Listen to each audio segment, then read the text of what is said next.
नमस्कार दोस्तों, मैं दानू सर आज आपके सामने उपस्थित हुआ हूँ संविधान के वीडियो से संबंधित बातें करने के लिए। सबसे पहले मैं आपको एक चीज बताना चाहता हूँ कि मेरे प्रारंभ के जो 3-4 वीडियोस रहेंगे उनसे शायद कुछ व्यक्तियों को निराशा हो जिन्हें केवल फैक्ट पे फोकस करना है। मेरे 3-4 जो वीडियोस रहेंगे यह उन व्यक्तियों के लिए बहुत उपयोगी रहेंगे जो मध्य प्रदेश लोक सेवा आयोग की तैयारी कर रहे हैं और पन्ना में रह रहे हैं, या जिन्हें संविधान को बहुत अच्छे से या संविधान को जिन्हें बेसिक से समझना है उनके लिए ये वीडियो बहुत कारगर रहेंगे। किंतु जिन्हें फैक्ट चाहिए उन्हें निराश होने की आवश्यकता नहीं है। इन 3-4 वीडियोस के बाद मैं उन्हें पूरा फैक्ट के तरीके से ही चीजों को बताऊंगा। ठीक है दोस्तों, अब हम प्रारंभ करते हैं हमारा जो आज का विषय है। आज का हमारा विषय है इंडियन पॉलिटी, या जिसे हम कहते हैं भारतीय राज्य व्यवस्था।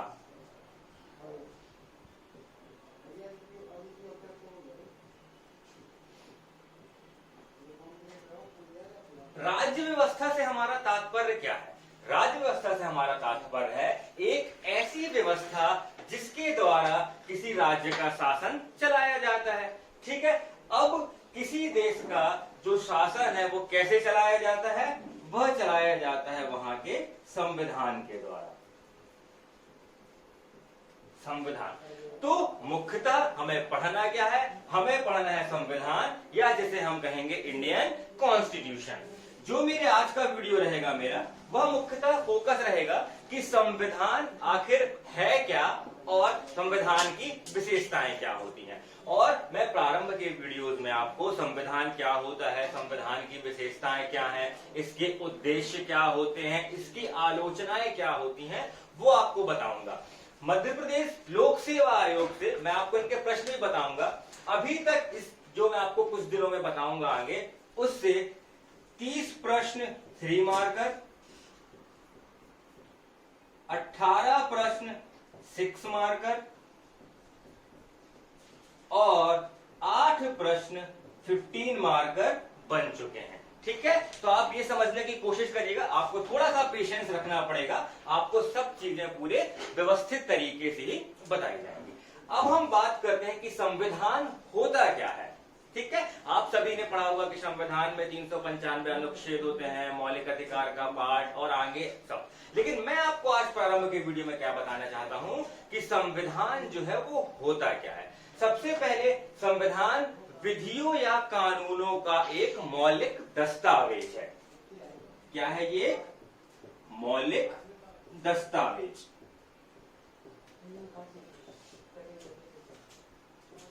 ठीक है, संविधान क्या है? किसी भी संविधान विधियों या नियमों का एक मौलिक दस्तावेज है जो हम अगर 3 मार्कर में हम परिभाषा लिखेंगे, जो किसी भी देश के सरकार की आधारभूत संरचना का संचालन करता है।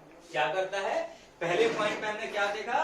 किसी भी देश के शासन की आधारभूत संरचना का संचालन करता है। दूसरा, किसी भी देश की जो विधि के अनुकूल शासन व्यवस्था होती है वह संचालित किसके द्वारा होती है? वह होती है संविधान के द्वारा संचालित। ये हमारे 2 पॉइंट हो गए किससे संबंधित, कि आखिर संविधान होता क्या है। अब हम बात करें थोड़ा सा संविधान के बारे में, तो इसका महत्व क्या होता है कि किसी भी देश में जो नियम या कानून बनते हैं वह हमेशा उसके संविधान के अनुरूप ही होना चाहिए। अर्थात कहने का तात्पर्य क्या है? यदि हमारे देश में कोई भी कानून बन रहा है और वह कानून हमारे संविधान के अनुरूप नहीं है तो उस कानून को हटा दिया जाएगा या उसे समाप्त कर दिया जाएगा। यह एक महत्वता होती है हमारे संविधान की। अब हम आज जो मेन हमारा फोकस रहेगा वह फोकस है हमारा संविधान की विशेषताएं या संविधान की प्रॉपर्टीज के ऊपर। ठीक है, 6 मार्कर में ये प्रश्न पूछा जा चुका है, इसीलिए मैं आपको ये बताना चाहता हूं। हमारा भारतीय संविधान जो सबसे बाकी सब पॉइंट्स आपको पता होंगे, बट सबसे कंफ्यूजिंग पॉइंट रहता है संघवाद और एकात्मकवाद के ऊपर। हमारे भारतीय संविधान की जो पहली विशेषता है वह है संघीय व्यवस्था।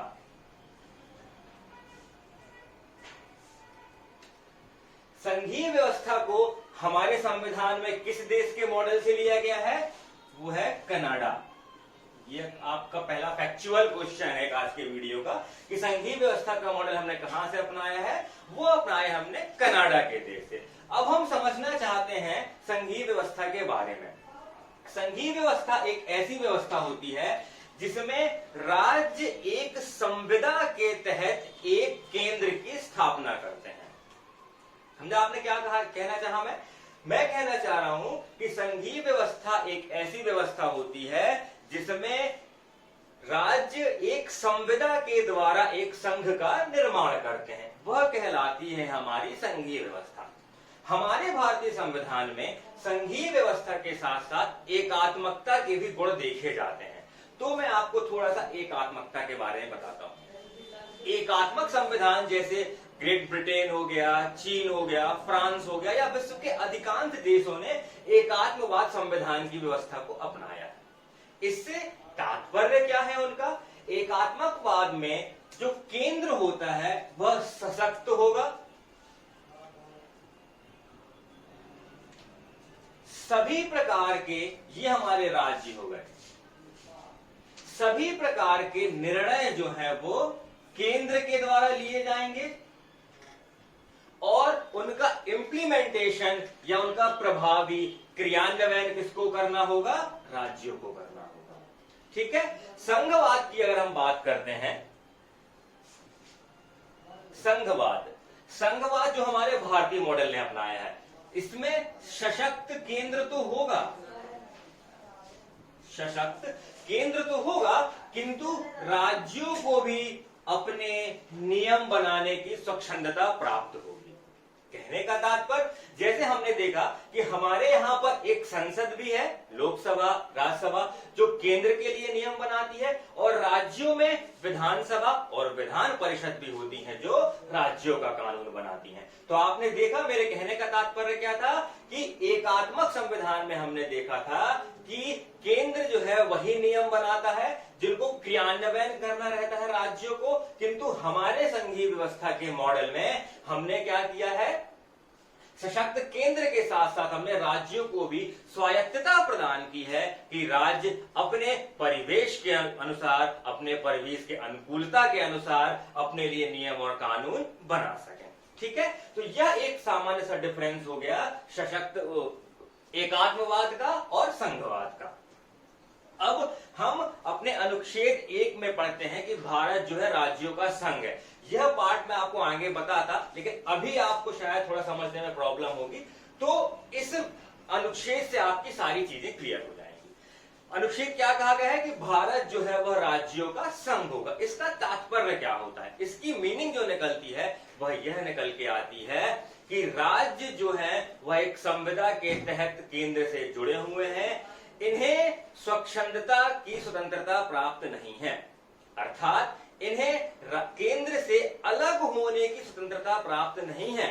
मतलब अगर मध्य प्रदेश हमारा चाहे कि हम पूर्णतः जो है हम सक्षम है, हमारे पास सभी संसाधन है, हमारे पास धन व्यवस्था है, हमारे पास खुद की पुलिस फोर्स है, तो हम केंद्र से अलग हो जाएं, यह हमारा संविधान उन्हें छूट नहीं देता है।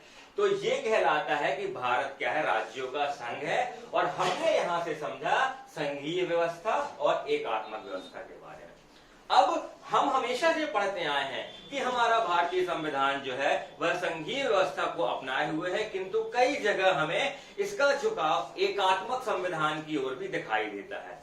कहने का तात्पर्य कि हमारा भारतीय संविधान उन महान संविधानों में से है जिसमें संघवाद के साथ साथ एकात्मकवाद के तत्वों का भी समावेशन बहुत अच्छे से किया गया है। अब मैं आपको यहाँ पर दोनों व्यवस्थाएं समझाऊंगा।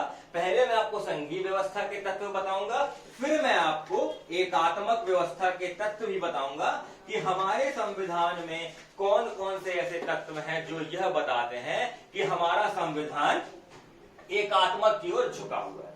पहले हम बात करते हैं संघीय व्यवस्था के बारे में। सबसे पहले आता है इसमें पॉइंट लिखित संविधान।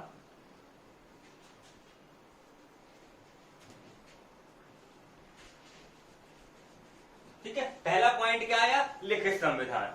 दूसरा पॉइंट हमारा आएगा द्वैध राज पद्धति।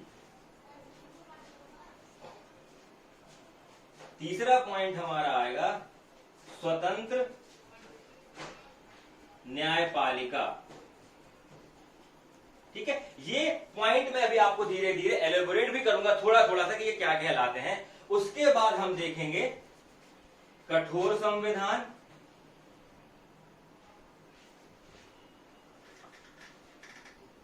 और अंतिम पॉइंट हमारा एक रहेगा द्विसदनीय व्यवस्था।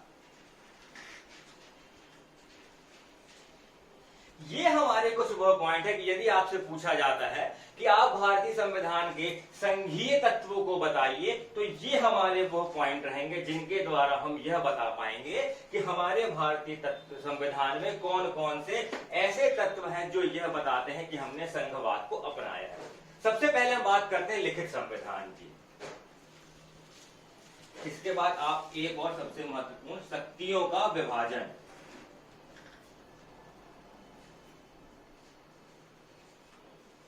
जो संघीय संविधान की सबसे महत्वपूर्ण बात है कि संघीय संविधान में चूंकि राज्यों को हमने स्वतंत्रता देके रखी है, इसीलिए संघीय संविधान में हमेशा शक्तियों का विभाजन उल्लेखित होना ही चाहिए कि राज्य को कौन सी स्वतंत्रताएं दी गई हैं एवं केंद्र को कौन सी स्वतंत्रताएं दी गई हैं।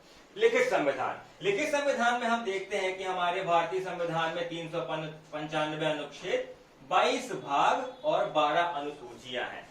वर्तमान में यह अनुच्छेद 450 के ऊपर हो चुके हैं, किंतु मेन मुख्यतः 395 अनुच्छेद ही हैं। जो नए अनुच्छेद जोड़े जाते हैं वो सब क्लॉज में जोड़े जाते हैं, जैसे 21A, 51A जो हमने बाद में जोड़े। द्वैध राज पद्धति का हमारा कहने का तात्पर्य है राज्य, पहले केंद्र लिखते हैं, केंद्र एवं राज्य। इसका कहने का तात्पर्य है जैसे रक्षा हो गए, विदेशी मामले हो गए, मुद्रा हो गई, ये मुद्दे कौन देखता है? केंद्र देखता है। कृषि हो गया, स्वास्थ्य हो गया, स्थानीय सुशासन हो गया, ये मुद्दे राज्य देखता है। स्वतंत्र न्यायपालिका हमने देखा है आर्टिकल 124 के तहत हम क्या करते हैं, हमारे उच्चतम न्यायालय की स्थापना करते हैं जो पूर्णतः स्वतंत्र है। कठोर संविधान, कठोर संविधान से हमारा तात्पर्य है यहाँ पर कि हमारी जो संविधान संशोधन की प्रक्रिया होती है, जिसमें हम अनुच्छेद 368 पढ़ते हैं। आपने भी पढ़ा होगा कि संविधान में संशोधन 3 प्रकार से होते हैं। पहला सामान्य बहुमत से, दूसरा विशेष बहुमत से, और तीसरा विशेष बहुमत प्लस आधे से अधिक राज्यों की सहमति।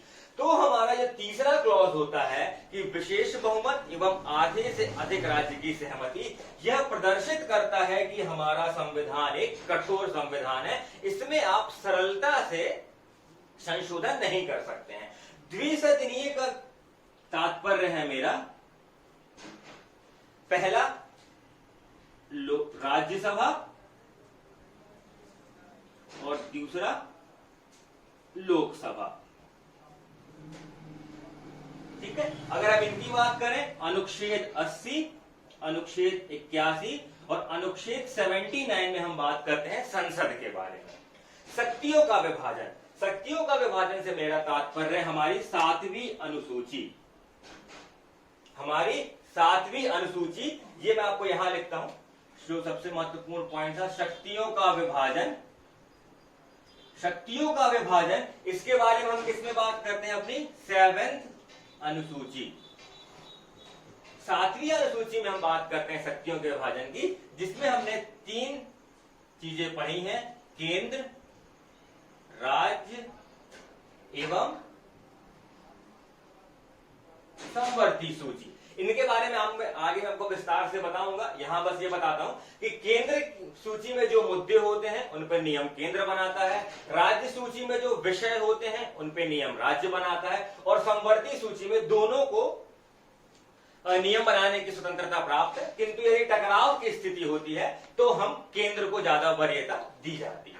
ठीक है, तो ये हमारे वह चीजें हो गई जिसके तहत हमने ये देखा कि हमारे संविधान में संघीय व्यवस्था है, या आसान शब्दों में कहें कि केंद्र एवं राज्य दोनों को अपने अपने तरह से स्वतंत्रता प्राप्त है। अब हम देखेंगे कुछ चीजें कि हमारे भारतीय संविधान में वे कौन सी चीजें हैं जो ये दर्शाती हैं कि हमारा संविधान एकात्मक है। ठीक है, तो होप सो आपको यह समझ में आ गया होगा। अब हम देखेंगे एकात्मक के बारे में। एकात्मक के तहत सबसे पहले हम क्या देखेंगे,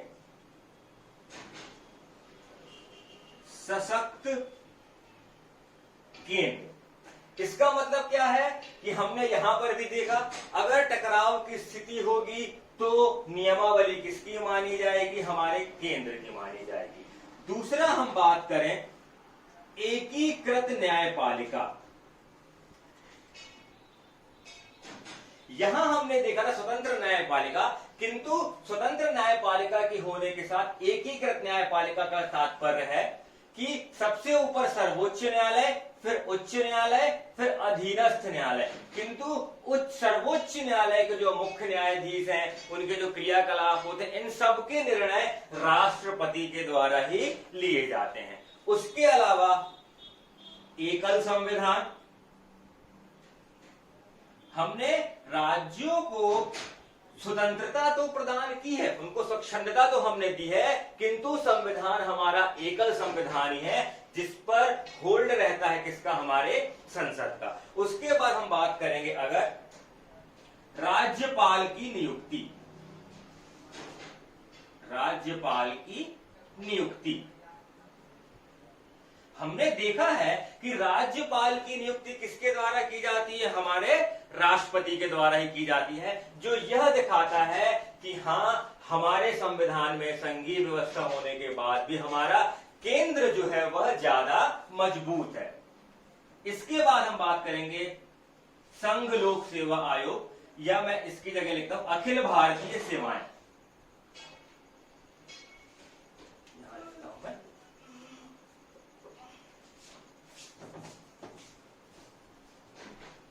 अखिल भारतीय सेवाएं,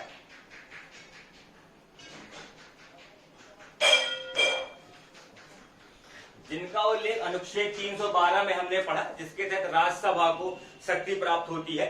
अब मैं देखूं अखिल भारतीय सेवाएं, समान शब्दों में आप समझिए आईएएस, आईपीएस, आईएफएस, ये जो होते हैं यह केंद्र के प्रतिनिधि के तौर पर राज्यों में काम करते हैं। ठीक है, जो हमारे कलेक्टर सर हैं वह हमारे केंद्र के प्रतिनिधि के तौर पर राज्यों में काम करते हैं, जो यह दर्शाता है कि हमने केंद्र को ज्यादा मजबूत रखा है। उसके अलावा हम देखें अब संविधान का लचीलापन, अगला हमारा संविधान का लचीलापन। इसका तात्पर्य, यहां पर हमने कठोर संविधान देखा था, यहां पर हम देख रहे हैं संविधान का लचीलापन। संविधान के लचीलेपन से तात्पर्य है ऐसा बहुत से संशोधन है जो केवल साधारण बहुमत के द्वारा हो जाते हैं, जिनके तहत राज्यों की सहमति ही नहीं ली जाती। विशेष बहुमत में भी संसद के सदस्यों की ही सहमति होती है, किंतु राज्य के सदस्यों की सहमति नहीं होती, जो दिखाता है कि हमने एकात्मक संविधान को भी अपनाया है। अब लास्ट इसमें एक और महत्वपूर्ण बिंदु, राज्य विधेयक पर अनुमति, राज्य विधेयक पर अनुमति। अनुच्छेद 200 के तहत राज्यपाल को यह शक्ति प्रदान की गई है कि यदि आप चाहें तो आप किसी विधेयक को जो राज्य के मुद्दे संबंधित या राज्य विधानसभा का विधेयक है, उसे आप क्या करें, राष्ट्रपति के लिए आरक्षित रख लें, राष्ट्रपति के विचार के लिए आरक्षित रख लें। और अनुच्छेद 201 के तहत कहा जाता है कि यदि राष्ट्रपति उन विधेयकों पर अनुमति देना चाहे तो दे सकता है, और नहीं देना चाहे तो उसे रोक कर रख सकता है। साथ ही खास बात अनुच्छेद 201 की यह है कि यदि एक बार पुनर्विचार होने के बाद वह विधेयक दोबारा भी राष्ट्रपति के पास जाता है, तो भी राष्ट्रपति उस विधेयक पर सहमति देने के लिए बाध्य नहीं है, जो साफ दर्शाता है कि संघीय व्यवस्था होने के साथ साथ हमने एकात्मकवाद को भी जोड़ दिया है। इसके बाद एक और लास्ट उपबंध रहेगा हमारा, वह है आपातकाल उपबंध। आपातकाल उपबंध संविधान के भाग 18 अनुच्छेद 352 से 360 तक हमने 3 प्रकार के आपातकालों के बारे में बात की है। विस्तृत चर्चा हम इनके आपातकाल के पार्ट में करेंगे। यहां पर मेरे बताने का केवल तात्पर्य यह था कि जब भी आपातकाल, राष्ट्रीय आपातकाल लगता है, राज्यपाल शासन होता है, तो तब राज्य की पूरी व्यवस्था केंद्र के हाथों में चली जाती है। किसकी व्यवस्था? राज्य की पूरी व्यवस्था केंद्र के हाथों में चली जाती है, जिससे हम साफ साफ समझ सकते हैं कि राज्य का पूरा मॉडल कौन हैंडल करेगा? हमारा सेंट्रल हैंडल करेगा। इस सिचुएशन में या इस अवस्था में राज्य की सरकारें भंग नहीं होती। अगर इमरजेंसी हमारी जब भी लगी थी 62 में, 72 में, 75 में, तो राज्य की व्यवस्थाएं भंग नहीं होती, राज्य की सरकार भंग नहीं होगी, किंतु पूरा कंट्रोल किसके हाथ में चला जाता है? पूरा कंट्रोल सेंट्रल या राष्ट्रपति के हाथ में चला जाता है, जो किसका प्रतिनिधि होता है? हमारे मंत्रिमंडल का प्रतिनिधि होता है। ठीक है, तो इस वीडियो में आज के हमने क्या देखने की कोशिश की कि हमारा भारतीय संविधान क्या है, संविधान की विशेषताएं क्या है, संविधान की प्रॉपर्टीज क्या है। आपके कई बेसिक डाउट इससे क्लियर हुए होंगे आज। अब अगले वीडियोस में हमारा टारगेट रहेगा संविधान के उद्देश्य क्या थे। जो जवाहरलाल नेहरू ने 13 दिसंबर को उद्देश्य प्रस्ताव प्रस्तुत किया था, उस उद्देश्य प्रस्ताव में आखिर क्या चर्चाएं की गई थी। हमारे संविधान की हम आलोचनाएं भी देखेंगे।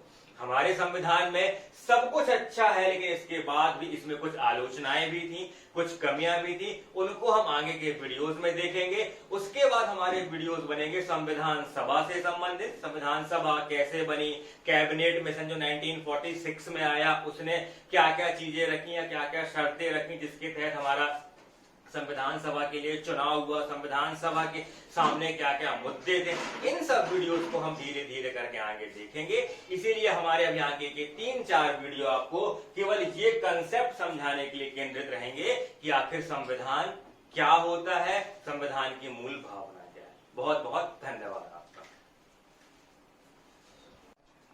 नमस्कार दोस्तों, अभी आपने मेरा संविधान का वीडियो देखा।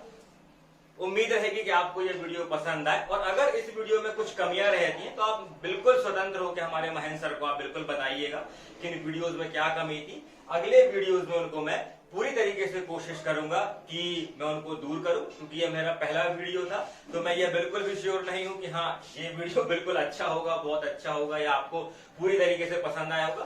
पर यह मेरा भरोसा रहेगा कि आपको 3-4 वीडियोस देखने के बाद आप जरूर कहेंगे कि हाँ हमने संविधान को कुछ अलग तरीके से समझा है और अलग तरीके से पढ़ा है। ठीक है दोस्तों, तो आप सभी से निवेदन है ज्यादा से ज्यादा इस चैनल को सब्सक्राइब कीजिए और हमारे वीडियोस को शेयर कीजिए। अदिति एकेडमी की ओर से आप सभी को बहुत बहुत धन्यवाद।